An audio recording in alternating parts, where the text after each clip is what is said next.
5માં શ્રી ગિરિરાજસિંહ જેઠવા જેનું ફોર્મ છે એમાં મેન્ડેટમાં વ્હાઇટનરનો યુઝ થયેલો હોવાથી એ ફોર્મ એક અમે અમાન્ય કરેલું છે.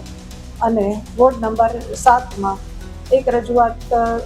એક ઉમેદવારની રજૂઆત મળેલી, જેમાં રજૂઆત પરત્વે રજૂ થયેલા બર્થ સર્ટિફિકેટની ચકાસણી કરતા યોગ્ય સત્તાધિકારી દ્વારા અપાયેલું બર્થ સર્ટિફિકેટ હોય એ ઉમેદવારને અમે માન્ય કરેલા. મારું નજીવી બાબતમાં મેન્ડેટ રદ કરેલું છે ફોર્મ વ્હાઇટનર હિસાબે. અને વોર્ડ નંબર 7ના ભાજપના ઉમેદવાર શીતલ વાઘેલા, એનો 3 બાળકો હોવા છતાં એ ફોર્મ રદ માન્ય રાખેલ છે.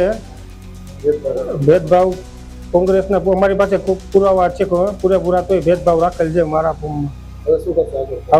હવે અમે છે ને અમારા બધા નેતા, અમારા કોંગ્રેસના બધા પ્રમુખો મળીને આગળ ઉપર લીગલ સેલના કાર્ય કરશે.